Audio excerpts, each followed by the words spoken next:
Good morning. Good morning. Here we go. Welcome to worship with the community of First Unitarian Church of Omaha.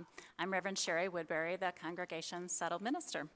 Whether you're attending online or here in the sanctuary, I'm glad you have chosen to join us on this gray, mid-March, springy, but still a little wintry morning.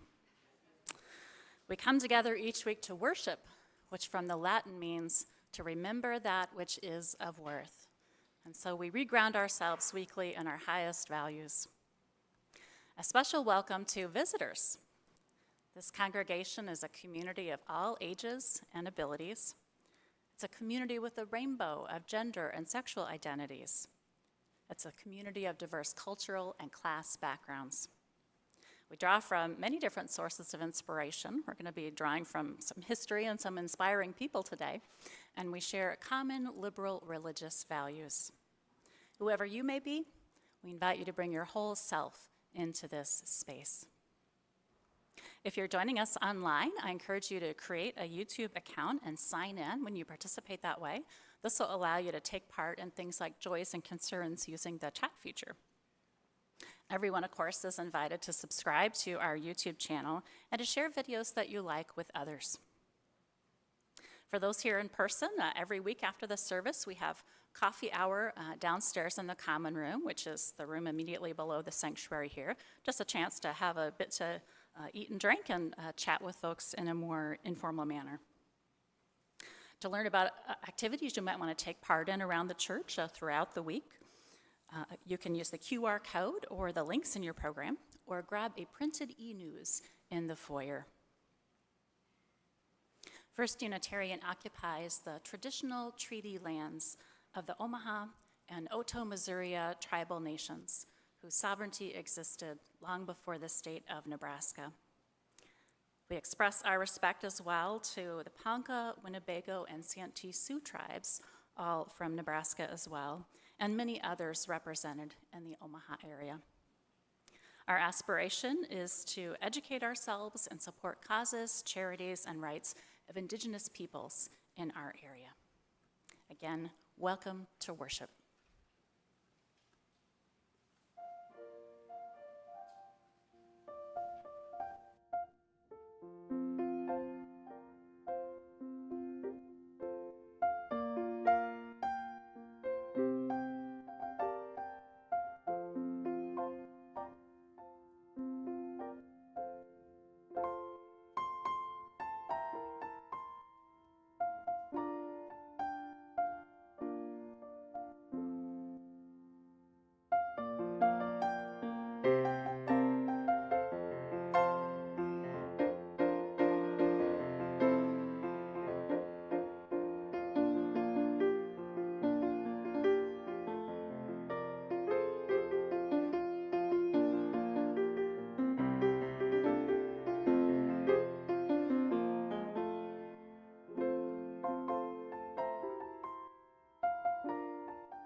At this time, I invite forward Marisa Lacek to light the flaming chalice, with thanks to her for her part in the plaque that you're going to see later. You can join me in the chalice sliding words, which are in your program or inside the front cover of the gray hymnal. All together, spark of the Spirit, cupped in earth's embrace, light of love, light in all creation. As we kindle this flame, we rekindle our connection to the sacred web of life. Thank you, Marie.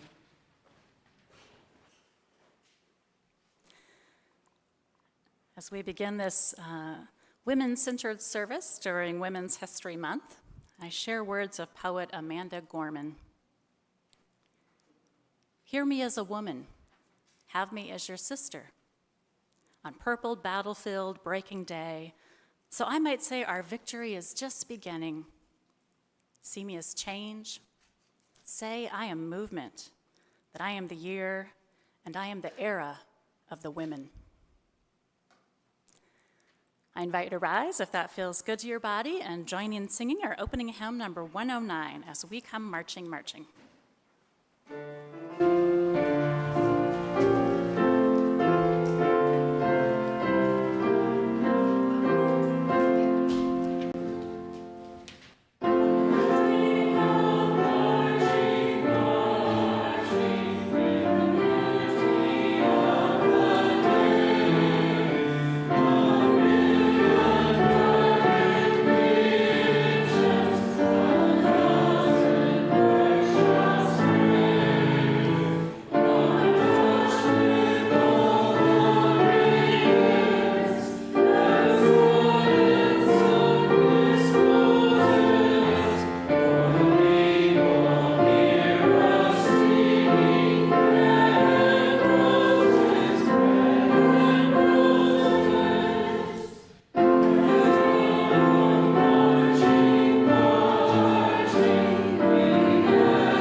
Children are invited forward, and we'll have some coming up from classrooms.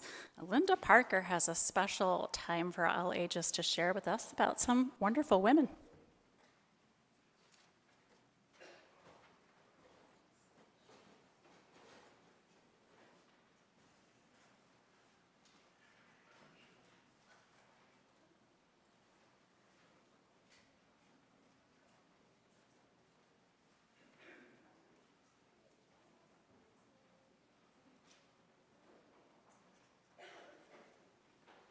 Good morning, everyone. My name is Linda. This month we are celebrating Women's History Month. That means we are sharing the accomplishments of women who are living today and who have lived in the past. Today I want to read from a book named A is for Awesome. I will tell you about 10 women who have made the world more interesting and better for us all. A is for Amelia Earhart. She was an awesome aviator, and she was the first woman to fly solo across the Atlantic Ocean. Maybe the Pacific too, I don't know. Amelia said, "The stars seem near enough to touch, and never before have I seen so many." E is for this defiant suffragette, Emmeline Pankhurst, who helped women win the right to vote in England. We are here not because we are lawbreakers. We are here in our efforts to become lawmakers. F is for the flamboyant and fierce Flojo, the fastest woman of all time. Her full name was Florence Griffith Joyner, an American track and field star. She said, "When anyone tells me I can't do anything because I'm a woman, I'm just not listening anymore." G is for the groundbreaking artist Georgia O'Keeffe. She said to create one's world in any of the arts takes courage. H is for Harriet Tubman, the brave abolitionist who helped free hundreds of slaves and help them to freedom. She said, "I was a conductor of the Underground Railroad for 8 years." And she could say that what most conductors couldn't say: "I never ran my train off the track, and I never lost a passenger." K is for Katharine Graham, the formidable first female publisher of the Washington Post newspaper. Her belief was, courage is when you have a choice and you choose to be courageous. M is for Malala, whose rallying cry for equality in education was heard around the world. She believed when the whole world is silent, even one voice becomes powerful. O is for Oprah, self-made television icon, philanthropist, role model, the list goes on and on. Oprah said, "I wish you curiosity and confidence, and I wish you ethics and enlightenment. I wish you guts." R is for Ruth Bader Ginsburg, Supreme Court Justice and the Queen of Dissent. Her motto was, "Fight for the things that you care about, but do it in a way that will lead others to join you." S is for Sacagawea, the intrepid interpreter and guide for Lewis and Clark's historic expedition. She led them from St. Louis, Missouri to the Pacific Northwest. And the last page in the book contains a mirror. And I'm going to hand the mirror.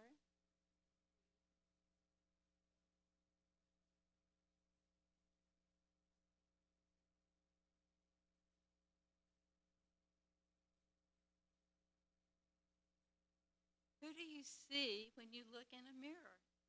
Who do you see? Yourself, right? I challenge each of you to do good things to make this an awesome world, just like the women we have learned about today. Thank you. Time to go back to class.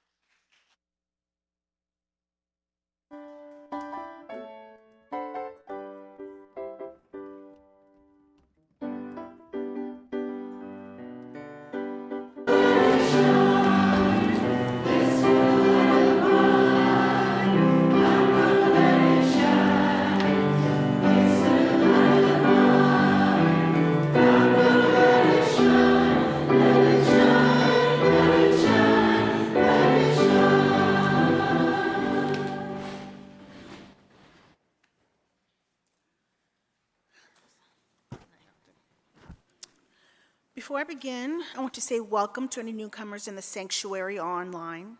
I will try to speak the full name of any committee or group I mention. When I was asked to participate in the stewardship campaign, the word gratitude kept coming to mind. So I decided to make that the focus of what I share. My initial involvement with First Unitarian was not by walking into the sanctuary. For that, I am grateful to the Women's Religious Study Group. They no longer meet, but they gave me my first experience of First Unitarian. The books we read helped me to open my mind and turn in a new direction. I have gratitude for the music I heard when I attended a church service for the first time. The early morning risers were the group who performed the music for the first service when the church still had 2 of them. In time, they became the Offbeats, our contemporary music group. Songs I had heard on the radio or my record player, remember those, were being sung in church. The songs took on a new meaning. Because of what I had heard, that morning, the church had me hooked. They even allowed this seriously tone-deaf person to sing with them. I have gratitude for the caring committee, who have sent cards, made phone calls, and provided transportation when I've had health issues. Actually, they've gone above and beyond for me and my family. I have gratitude for the Covenant of Unitarian Universalist Pagan Society, where I could honor the cycles of the year, celebrate nature, and have my need for the sacred feminine given validity. I've thoroughly enjoyed when they've been in charge of a Sunday service. I have gratitude for the Sharing Circle, formerly known as the Soul Matters program. I've had the opportunity to discover aspects of myself and what touches my heart with questions, readings, videos, and music, and discuss them in a small group. I know I will be accepted in all my glory. I have gratitude for learning that traveling my path can be my spirituality. An endpoint is not necessary. I have gratitude for the religious education programs and those who help to provide them to our young ones. I have incredible gratitude to YRUU, our youth group for 7th to 12th graders. In this group, River felt safe enough to come out and knew he would be accepted. During COVID, YRUU was the only group that could meet in the church. It helped him to keep a grip when we were all kind of dangling. And finally, I have tremendous gratitude to those who have become the aunts, uncles, cousins, and grandparents of River during his health struggles over the past 2 years. Just about after every service, I have to give a River update to several members of his family. For these reasons and many more, I give to this church. These programs and committees do not exist, and our doors don't stay open without the pledges we make. All pledges are sincerely appreciated. For the people that are here and the ones who may next come through our doors.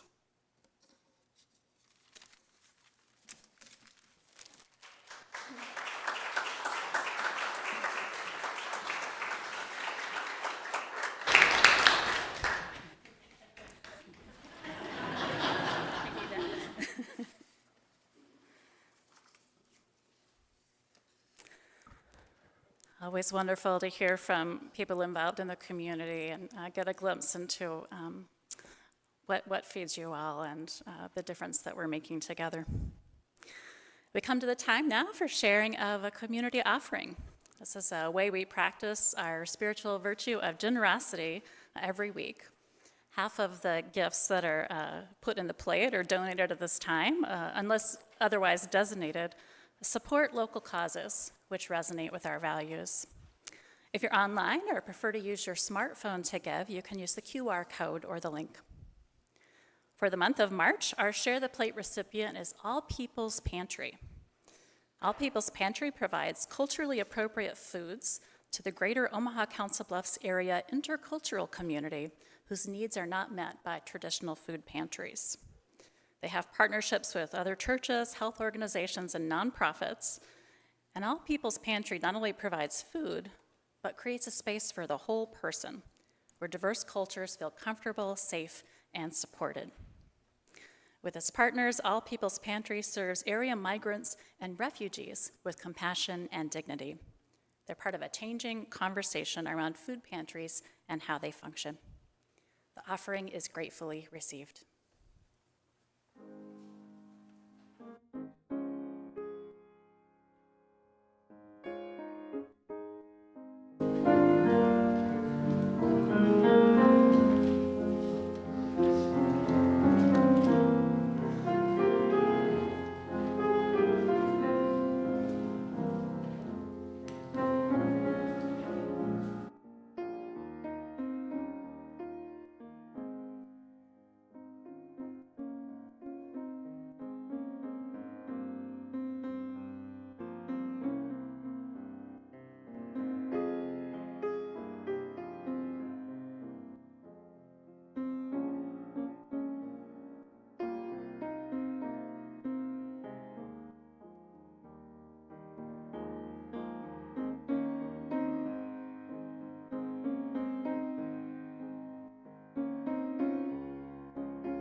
Thank you, Jay, for all the sing-along selections today. I can see you all out there. We come to the time for sharing of joys and concerns. When we let others know what is going well with us and lifts us up, others can be buoyed alongside us. And when we share those challenges we face, our community can offer its care. I have one very happy thing to share. Harriet Major's 101st birthday, you heard that right, she turns 101, is this coming Saturday, March 23rd. Terry Lynn has gotten a lovely card for her that will be down at coffee hour if you're here and would like to add your signature to say happy birthday to Harriet. Colin, what else do we have?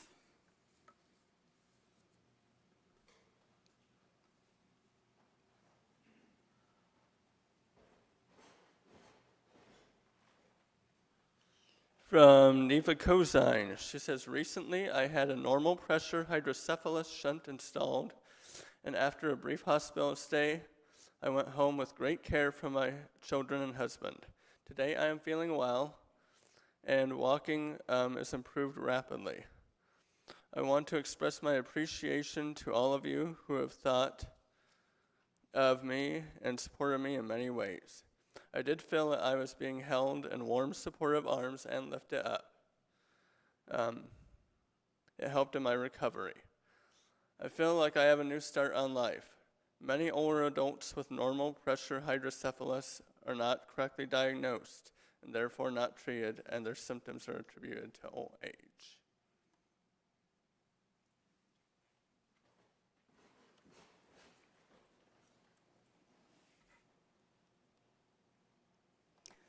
Our centering song this morning comes from our choir.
On the wings of this music, I invite you into a time of contemplation.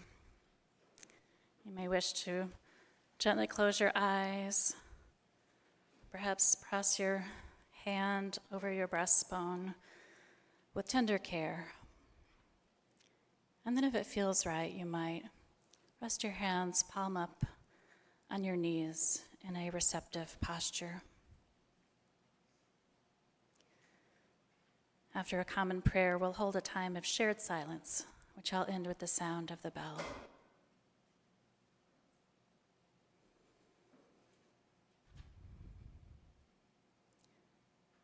In the presence of this community and of the holy, however we may each understand that, let us now turn inward.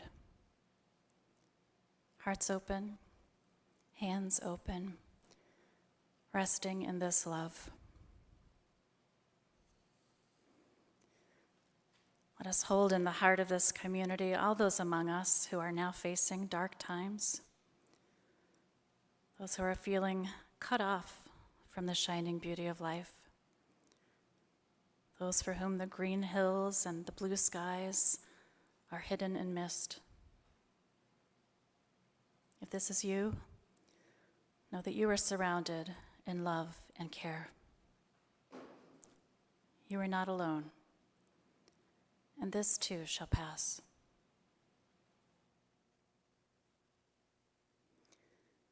In this place hallowed by time and memory, let us give thanks for all of those in the past who have stepped forward with a hand to hold, a light to shine into the darkness, a steadiness to help us forward even when we stumble. In this Women's History Month, we particularly honor the challenges this community faced in the past together, and we witness that our foremothers and fathers did not fall.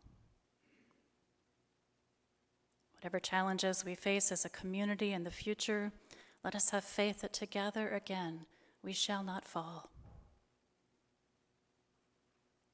I will hold your hand in the darkness, and you will hold mine, and it will be enough. Amen.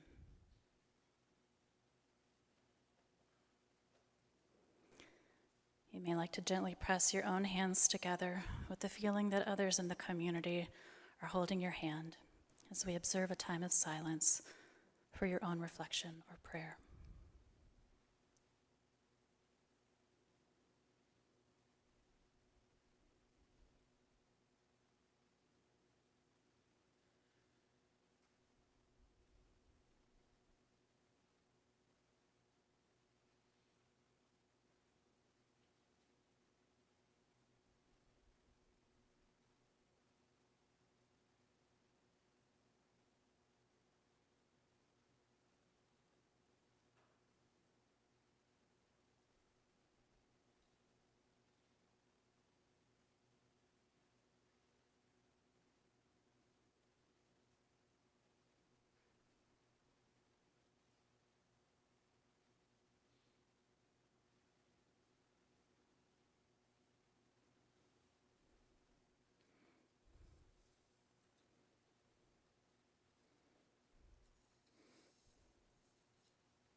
Linda Parker sets the stage for this morning's true story of courageous women of First Unitarian.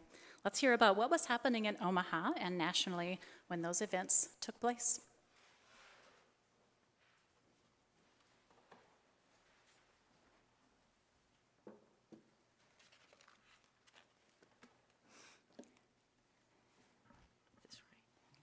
Good morning.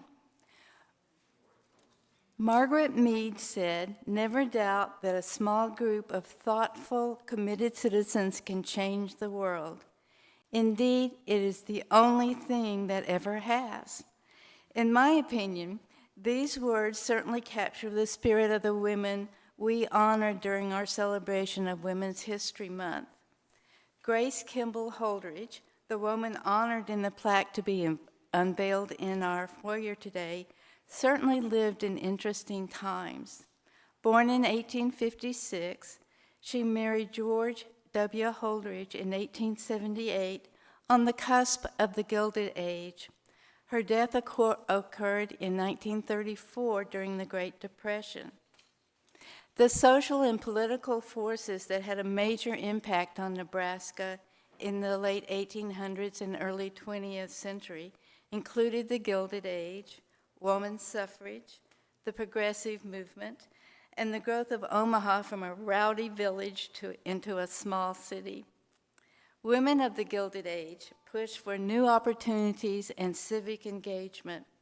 While traditional women stayed home and submitted to God and their husbands, there was also an era of new female activists. Women pushed for equal education and equal employment opportunities and became active politically. Women wanted independence instead of bondage and marriage. They volunteered in human service and in the planning for the Trans-Mississippi Exposition. The Gilded Age brought new amenities to urban Omaha, amenities such as running water and sewers, paved streets, street railways, electric lights, and telephones. Cultural milestones included founding of the Omaha Public Library, the Leninger Art Gallery, and the Omaha Drama League. And the new Brandeis department store opened in downtown. Women could go to the Brandeis top floor tea room where they could socialize without a male escort. Omaha World Herald columnist Aaliyah Peedy criticized wealthy women for buying their clothes in New York City or Chicago when everything was available in Omaha. Other new opportunities for women included education, which led to work options beyond teaching. Women worked in South Omaha's packing houses, joined unions, and joined a strike in 1898. Women founded hospitals, which opened nursing schools. Telephones in homes and businesses led to phone operators becoming a woman's occupation. Wealthy women founded human services agencies, which then employed women to help poor women and children. And women journalists such as Peedy chronicled these activities because advertisers insisted newspaper carry stories that interested females, their primary shoppers. We are all familiar with the broad outlines of the women's suffrage movement, but did you know that Omaha and Nebraska played a crucial role in the move from a state-by-state effort to the approach of fighting for suffrage at the federal level? The fight for women's suffrage in Nebraska lasted from 1855 to 1919. There were two major national women's suffrage organizations: the American Women's Suffrage Association, with Clara Bewick Colby of Beatrice serving as its vice president. The other association was the National Women's Suffrage Society, led by Elizabeth Cady Stanton and Susan B. Anthony. In 1882, both organizations held national conferences in Omaha. Interest in women's suffrage was so high that the number of women's rights groups statewide grew from 38 in 1881 to 175 just a year later. The road to granting women's suffrage in Nebraska was a rocky one. For 90 minutes on July 4th, 1855, a famous suffragist from Council Bluffs, wearing a plain black dress instead of the pantaloons named for her, exhorted the Nebraska Territorial Legislature to become the first state to give women the vote. The Territorial House responded to Amelia Bloomer's speech by approving a suffrage bill by a vote of 14 to 11. However, the upper house failed to take up the bill. In the 1882 Nebraska referendum on women's suffrage, Susan B. Anthony debated the suffrage referendum with Omaha Bee editor Edward Rosewater in front of a large crowd at Boyd's Opera House. In 1882, after the two woman suffrage conventions in Omaha, the referendum in the state legislature was defeated by a 2-to-1 margin. After the referendum in Nebraska failed, Anthony and Stanton moved from state-by-state initiatives to a federal effort.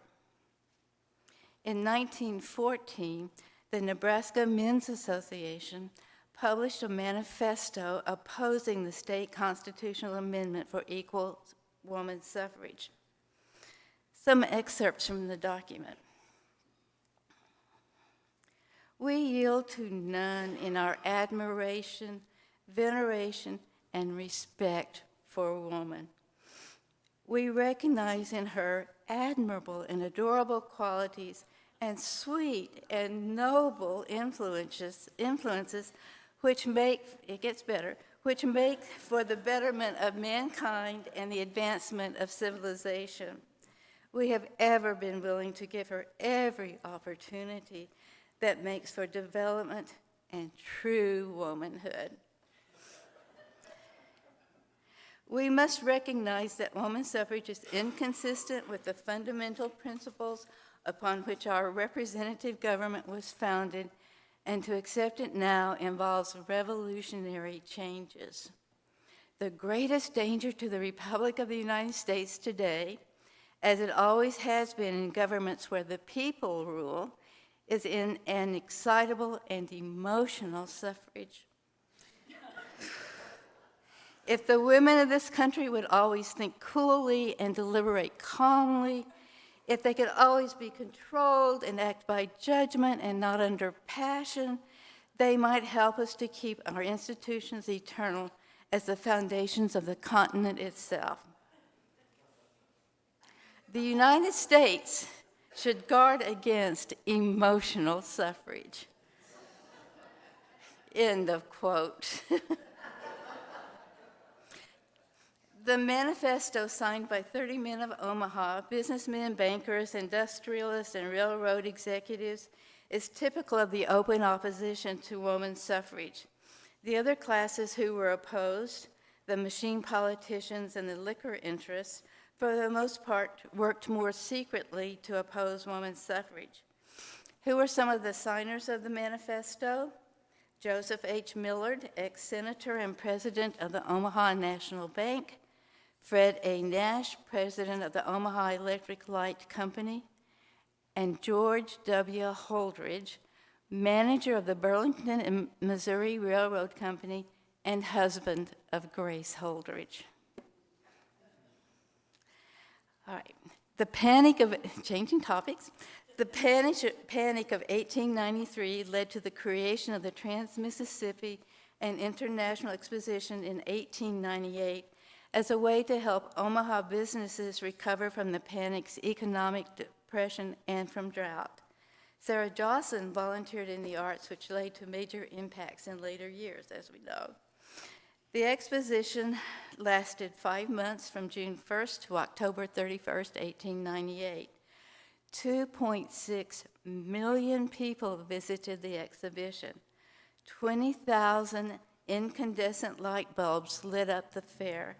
President William McKinney attended on October 12th, President's Day, and almost 100,000 people attended that day. The fair's chief architects were Thomas Rogers Kimball and C. Howard Walker.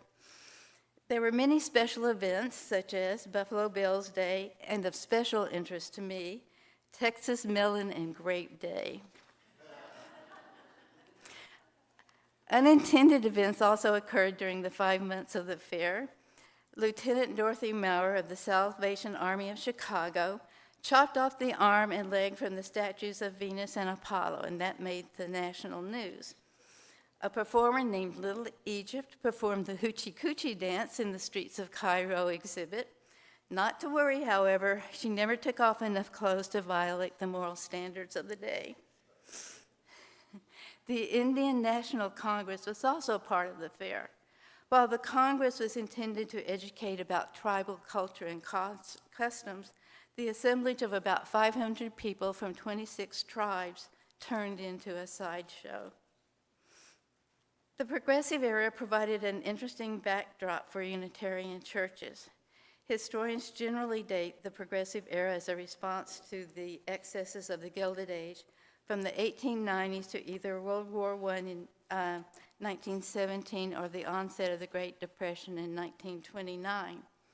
Many of the core principles of the progressive movement focused on the need for efficiency in all areas of society and for greater democratic control over social policy. In June 1911, the Omaha World Herald worried about socialism getting a strong foothold in the Unitarian Church. The newspaper reported on a Unitarian conference held in Boston. Reverend John Haynes Holmes of New York said at an annual meeting of the Fellowship of Social Justice, quote, "Whether or not we should declare ourselves socialists or not, I do not know. As for myself, it seems to me that I'm more and more coming to be a socialist. Whether we like it or not, radicalism is socialism, and they will call us socialists anyway. The same interests that are calling the social justice organization of the Unitarian Church socialist now once called the populist socialists, but did not get so excited over the accusation as the minister seemed to be now." In October 1911, First Unitarians minister Reverend Lily Force and two Lincoln Unitarians, Reverend A.L. Weatherly and Paul F. Clark, represented Nebraska at the annual session of the Missouri Valley Unitarian Conference in Topeka, Kansas. A key speaker at the Topeka Conference was Mrs. Emma N. Delano of Chicago, representative of the National Alliance of Unitarian Women. Her subject was the importance and outlook of Alliance work. I would say importance indeed. In 1912, First Unitarian hosted speakers representing their favorite candidates for President of the United States, William Howard Taft, Woodrow Wilson, and Eugene V. Debs. And now, Dave will share the story of Grace Holdrege and the Women's Alliance's successful efforts to save First Unitarian.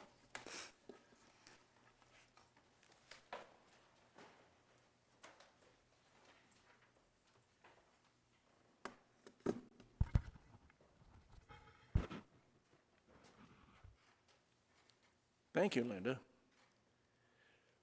From the founding of this church in 1869 to the present day, women have played a key role in service, leadership, inspiration, and guidance.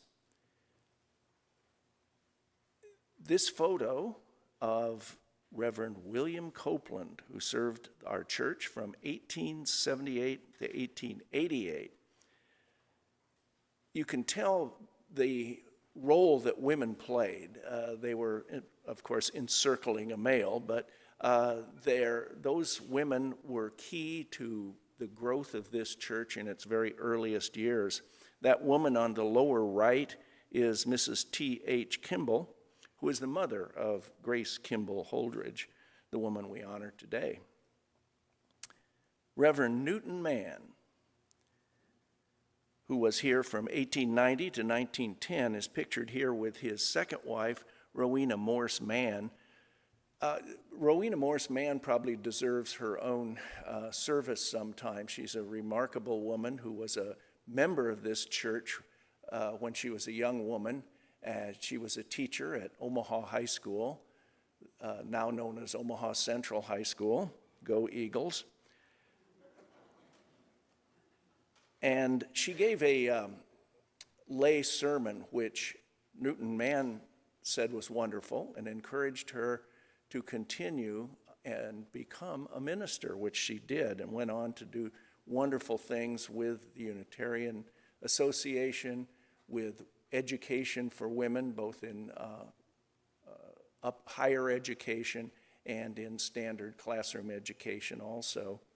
She was a close associate of Eleanor Roosevelt.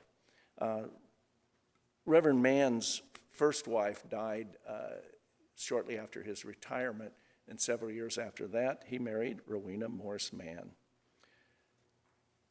Reverend Mann is best known for being the first minister in America to advocate Darwin's theory of evolution from the pulpit, but he was also an avid supporter of women's rights in both his written works and from the pulpit. Quoting Reverend Mann, "The current system has no conscience. It seizes upon the whole feminine half of humanity as particularly suited for exploitation." End quote. He was an advocate for equal pay for women, free child care, and for women's suffrage. In 1891, the church planned an elaborate ceremony to celebrate the addition to our old church, which was located at 17th and Cass. This is a picture of Mary Safford. Reverend Mann had invited the Reverend Mary Safford to be the keynote speaker at this august occasion. Reverend Safford was a co-founder of the legendary Iowa Sisterhood, which dramatically changed the westward movement of Unitarianism and the role of women in the clergy in general, particularly in the late 1800s. This is Grace. The most enduring story in the history of our church has to be the legend of how the Women's Alliance saved this church from almost certain extinction when it fell on hard times in the years just preceding World War I. Grace Rogers Holdrege, whom we honor today, served as secretary and later president of the Women's Alliance. Grace played a very important role in the church for over 5 decades. Grace recollects in her journal of her first arrival in Omaha as a youngster with her family of transplanted Unitarians from Ohio in the late 1850s. Unfortunately, only fragments of Grace's journal exist, but we do have some dandy items. The family's arrival in Omaha was prior to the existence of a bridge over the Missouri from Council Bluffs to Omaha, in addition to being before the founding of this church, which they contributed to. Her parents were both signers of the document of organization of this church in 1869. This is from her journal relating her first view of Omaha. "My first view of Omaha was from the deck of a ferry boat fast aground on a sandbar outside the wharf that she had left 4 hours before. A cold November rain was falling, and it took from dusk to 11 p.m. to pole it into deep waters again. Then followed the dismal struggle through the darkness and mud on the Omaha side," end quote. Welcome to Omaha, Grace. Her reflections on her youth in Omaha gives insights into the life of a young religious liberal in late 19th century Omaha. Again, quoting from her journal. "It took courage and many other fine qualities to start a liberal religious movement in that setting. Even the children realized it. Young girls of God-fearing parents could not play with children who did not believe in the devil. Even as late as high school days, our one careful mother refused to let her son be seen on horseback in company with a Unitarian girl." End of the quote. Grace also gave insights into church activities coupled with some inroads into gender equity, again from her journal. "The monthly chicken pie supper became a feature in Omaha life. Dinner was served on improvised tables in the church, after the folding chairs had been put aside and the pulpit removed. The dishes were of the simplest, but the atmosphere was always one of laughter and good cheer, for it was not women's work alone. Men donned aprons and shared the work with the womenfolk. Many a time have I seen a bank president or a high railroad official in shirt sleeves and aprons bringing in hot plates or pouring steaming coffee." I think there's a lesson there that hasn't been completely learned. This is a picture of the house that, after her marriage to George Holdrege, they moved into. It's down on Woolworth, about 2 blocks east of the Field Club. And it was one of the first houses to have electricity. It was designed by her brother, the famous architect Thomas Rogers Kimball. After her marriage to George Holdrege, the chairman of the Burlington Railroad, her activity in the church continued. She served as secretary and later president of the Women's Alliance. With the retirement of Newton Mann in 1910, here comes the sad part, and rising debts, it became necessary to sell the old church property at 17th and Cass Street, which you see there. That building, after we sold it, was sold to the German Music Society, the Musikverein, and it was owned by them for a number of years later, up into the, I believe, the 70s, when it was raised. Many members felt that disbanding and permanently closing down the First Unitarian Church of Omaha was necessary. Mrs. Holdrege described the situation this way in her journal. The cause of liberal religion in Omaha was now without a minister, without a church, and without hope. Again, this is quoting from her in her report, the Women's Alliance report of 1912. It gets better. It was decided to keep together and do whatever the Alliance could do to hold the remnants of the church together. There were 19 names on the membership roll, but even so small a beginning might prove the nucleus of the church of the future. If we could do nothing more, we could set ourselves the task of seeking out Unitarians and asking them to join us in the search for others. End of the quote. The building was sold, but the Women's Alliance managed to hold the congregation together with vespers, church school classes, and meetings which were held in various available halls with visiting ministers from other parts of the area. A plea from the Women's Alliance to the American Unitarian Association, which was the predecessor of the UUA, resulted in a grant of $12,000, which helped to defray the mortgage debt and provide a trust fund contingent on the purpose of a new site. And there's the new site. You may recognize the Clorinda page, which stood there until a few years ago, which was unfortunately no longer standing. The architectural style is Georgian Revival neoclassical, which harmonized well with our current building. Well, growth was slow but steady. Grace reported that church membership had grown from 19 members in 1912 to 35 in late 1913. A few months later, Mrs. Holdrege was able to report that the growth in membership to 57 was most gratifying. She noted that although attendance at the annual holiday dinner on December 4th of 1913 was lower than expected, but the event conflicted with a rally held by the local suffrage association. It comes as no surprise that Unitarian women would be strongly committed to women's suffrage as well as to the church. The Alliance conducted numerous successful fundraising activities, including bake sales, book sales, and also the women sewed aprons and comforters and sponsored a lecture series. They generated enough revenue in 1914 to rent a parish home on 428 North 40th, right across the street from Jocelyn Castle,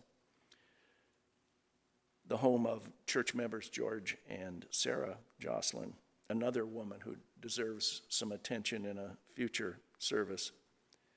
The parish home would serve the church until the completion of the building, which we now occupy. During this period, the Women's Alliance continued to be a key contributor to the financial health of the church. It pledged $1,000 a year to the church's general operating fund. In 1915, the board asked the Alliance to shift its gift toward paying off church debts, and the Alliance agreed to this arrangement. In a period of 3 short years, the Women's Alliance had performed the miraculous task of bringing financial stability and membership growth to the church. There remained 2 significant tasks. 1, securing a new minister, and 2, making plans for a new edifice. Both tasks were accomplished in the first 6 months of 1916. This is a picture of the minister Robert Levins, who was the first minister to speak at this church. Prior to calling Reverend Levins as our settled minister, in January and February of that year, the AUA arranged for several very prominent Unitarian ministers to deliver sermons on a series of Sundays at Turpin's Hall, then located at 28th and Farnham Street. Work began on a new edifice in 1917. On October 9th of that year, a ceremony celebrating the laying of the cornerstone of this building was conducted by none other than United States former President William Howard Taft. William Howard Taft was, at the time, the president of the American Unitarian Association, the predecessor, again, of the UUA. This is a picture of the dedication. There were 3 people who stood on the east portico in front of a very large crowd. The 3 people who were selected to be on that portico were Board President William Baxter, President Taft, and Grace Holdrege, who had recently been granted the status of President of Life of the Women's Alliance.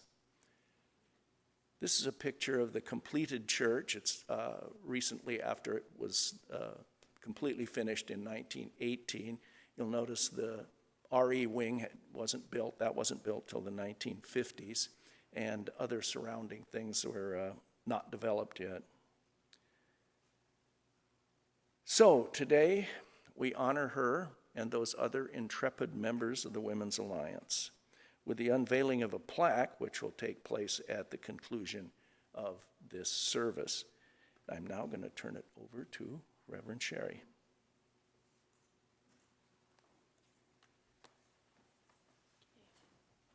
Shall we show our gratitude to Linda and Dave and Marie for all their work on this?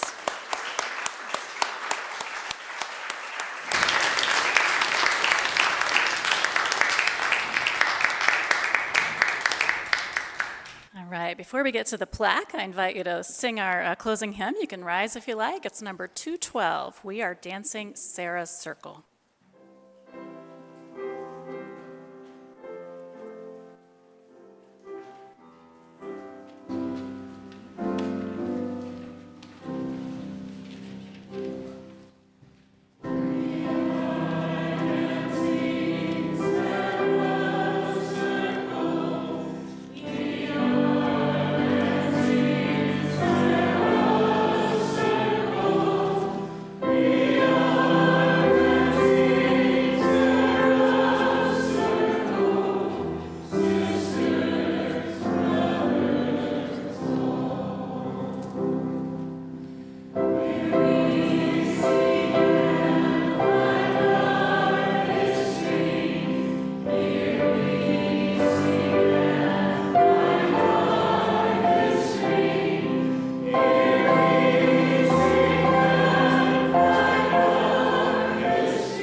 Shortly, when Jay plays the recessional song, you're invited to join us in the foyer. We'll fit as many people as we can in there. If you want to stay in here, we'll show the plaque on the screen. You'll still be able to hear the audio, I think, over the sound system. Noted author Isabel Allende said, "I can promise you that women working together, linked, informed, and educated, can bring peace and prosperity to this forsaken planet." And indeed, in this Women's History Month of 2024, we look back with gratitude to Grace Holdrege and the other women of First Unitarian's Women's Alliance who kept the church going during a dark time when it could have petered out.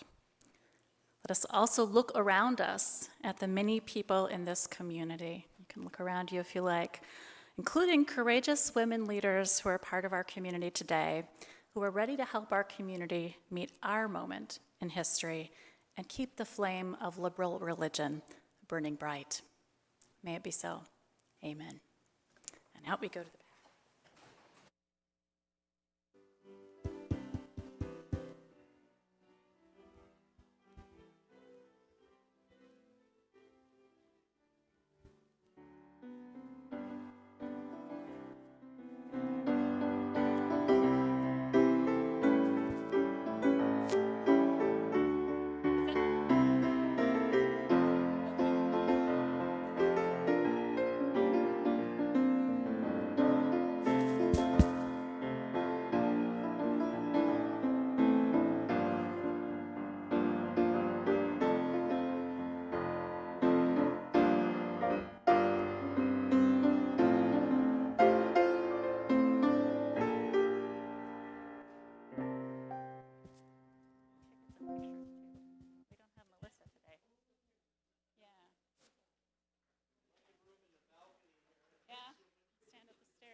Come join us, folks. See the plaque.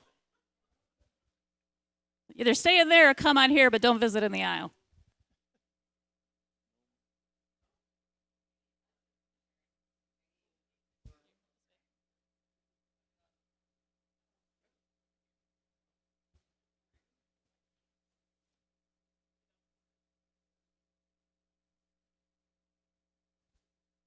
Got a few stragglers, but we'll go ahead here. Thank you all for coming today. Close to the mouth, like it's an ice cream cone, right?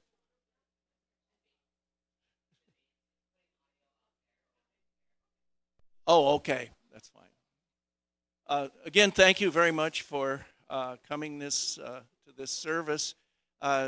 We started planning for this thing a long time ago.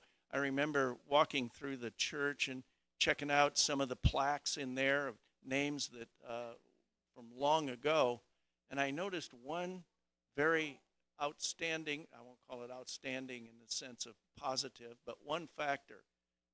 They're all guys. You remember Kilpatrick's downtown store, you older folks? He was a member here. He's even got a plaque down by the organ keyboard. And the ones on the inside wall at this end. And our architect, Alan McDonald, all very deserving, but there were also deserving women. When I was doing some research over the last few years, I noticed many, many women's names and great accomplishments that they had. And really the most significant one was Grace Holdrege. So we started this project, and really the people who need to be recognized on this are Linda Parker, who did lots of research, lots of follow-up things, and of course Marie Sedlacek, who did the plaque, turned it into a work of art. She designed it and spent a lot of time working on it. And I am going to turn it over to Marie, who can do the unveiling and talk a little bit about the process. Thanks. Thank you, Dave. And really, it's Dave and Linda that drove this project and made it happen. And so I guess we'll unveil it, and then I'll talk about it a little bit. Yay!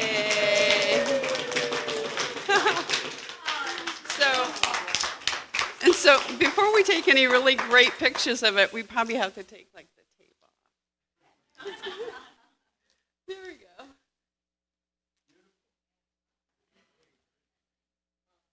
All right. So we had two challenges. I mean, the bronze plaque was pretty easy. We went to J.P. Cook. They've done the plaques that are in this building already, and they were really very helpful in getting us proofs and stuff like that. But one thing they said was, the picture you're giving us is not a good quality, and we cannot cast it into the bronze. So if you want a picture on your plaque, you're going to have to find something better. So the three of us, we tried all sorts of different sources, like genealogical sources, trying to connect with family members to see if we could get some better pictures, and we really couldn't. And in the end, what happened was Thomas Kimball. So, of course, he designed the cathedral. Well, they have an archive. And I happened to be there and I don't know why I didn't think of this, right? I'd seen they had actually published a book on his life and his work. And I'd seen the book, and it just didn't connect. And then I was there for a little talk, and they talked about their archive. And I go, oh, we need to check out their archive. So they had a photo, which was actually the same photo we had seen before, but they had a good quality photo. And we thought that was going to be enough. And the foundry said, I'm sorry, it's still not enough. And we thought, well, what on earth can we possibly do? And so then I just took the photo into Photoshop. And you know what's happened recently with all sorts of brouhaha about people photoshopping photos. So I just basically photoshopped Grace to kind of sharpen her up, cut away the background. And then, so we were able to use that, and it's actually called a metal photo process that's used for extremely detailed pictures and also for very old pictures, which is what this is. So this is, I think, a younger Grace than when she actually worked her miracle with First Unitarian Church in the Women's Alliance. But it's just a beautiful picture of her and the lace and everything that she's wearing. So that's kind of the plaque. We then, J.P. Cook was able to send all that information to the foundry. They cast it pretty fast, actually, got it back to us. Because this took about a year or so for us to try and hunt down an image that we could actually use. They cast it, and then it weighs a little over 30 pounds, and then we had it here, and Traco, Aaron Bartek, and his son actually came and installed it on Friday, and we had a little bit of a hiccup with that. It's a thin veneer plaster on a brick wall, and the foundry had sent us anchors, which they thought, Aaron thought weren't going to be sufficient. As it turns out, it's what we did use. We also had to use a little bit of epoxy, so in the holes. But so they did a great job putting it up for us. And I want to thank the Women's Alliance that's actually funded this plaque. And without Frances Rogers Kimball Holdrege Grace, none of the other plaques would be in this building, because this building wouldn't be here.